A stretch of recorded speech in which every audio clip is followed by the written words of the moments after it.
Tonight I'd like to talk about something that's very small but plays a huge role in our lives. No, not Danny DeVito and Matilda, or Danny DeVito and Twins, or Danny DeVito being his awesome self. I'm talking about glitter.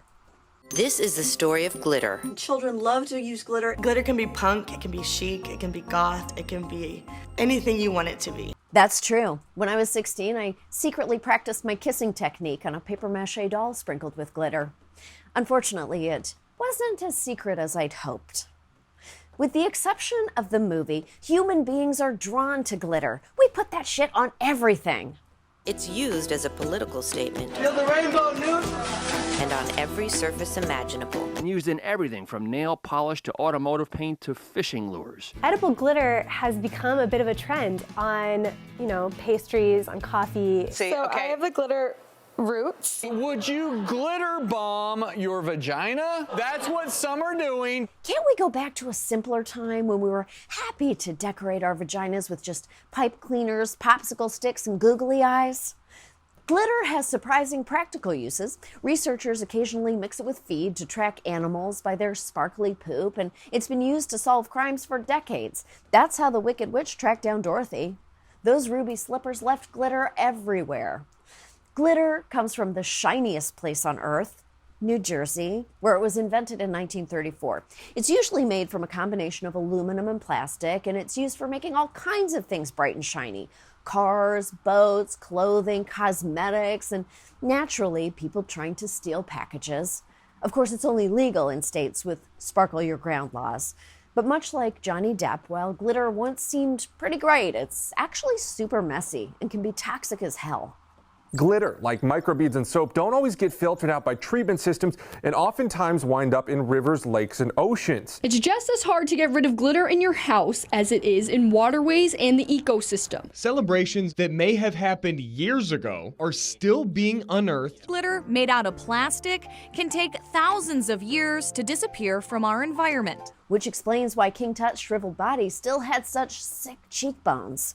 Researchers have found glitter in soil and in wastewater sludge. And look, I know you're all saying, why should I care? I rarely eat soil and wastewater sludge outside of special occasions like birthdays and holidays. But you should start caring because glitter is part of the greater problem of microplastics, tiny broken down particles from all the plastic stuff we use. More than 9 billion metric tons of plastic have been produced since 1950. Of all that plastic, an estimated 60% still exists on Earth today. 8 million tons of plastic is dumped into our oceans every year. Plastic is definitely in our food chain and drinking water. They even made their way into beer. Okay, shit just got serious. Your craft beer has actual crafts in it. Oceanographers estimated there were between 15 and 51 trillion microplastic particles in surface waters worldwide. Microplastics have even been found in the most isolated, unpopulated places on Earth, like Antarctica and Ted Cruz's birthday party. And the more microplastics get into our environment, the more they get into us, along with the chemicals they carry. Zooplankton eat microplastic. Small fish eat zooplankton. So do oysters, crabs, and predatory fish. And they all land on our plate. One study suggests that we're eating the weight of a plastic credit card every week. That is terrible. With interest rates rising, you're much better off eating a debit card every week. But okay, let's say you don't eat seafood or drink tap water. Then you're fine, right?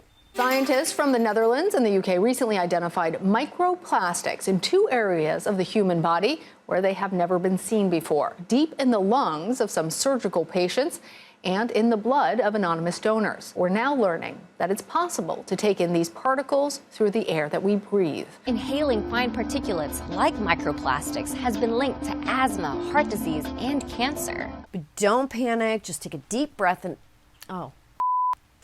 Despite all of this, glitter isn't a huge problem. It actually makes up less than 1% of the microplastics polluting the environment. But unlike so many of the other plastics we throw out each day, it's something we could easily cut out of our lives. And many scientists want a ban to do just that. But even if we don't institute a ban, we can at least sparkle responsibly. Businesses should voluntarily take the lead, like in the UK, where major retailers stopped using glitter on their single-use Christmas products. That includes the popular British stores Morrison's, Waitrose, Snurge's, Hampton Wicks, Widgie and Minge, and Wobbly Jobbers Thrupney Bits. Consumers can also make a difference. You can avoid cosmetics that include plastic ingredients like PET on the label and opt for glitter products made from biodegradable sources like cellulose. These alternatives can still affect aquatic ecosystems, but they're probably a little less terrible than plastics. And for better or worse, that sturgeon looks gorgeous. We have to become more aware of all the plastics we're buying just to throw out. We don't need a disposable water bottle that will last for hundreds of years after we use it for 10 minutes. We don't need plastic-wrapped plastic utensils for a sandwich. And we don't need to throw glitter to celebrate graduation or a wedding or getting accepted into Scientology's Sea Org or whatever. When we put things in the environment eventually puts those same things back in us. So we all need to be a little more careful about what we're ultimately putting into our own bodies. Isn't that right, Veggie? You bet, Sam. Please don't put glitter in me, folks. We'll be right back after these vagorific messages. Oh, God.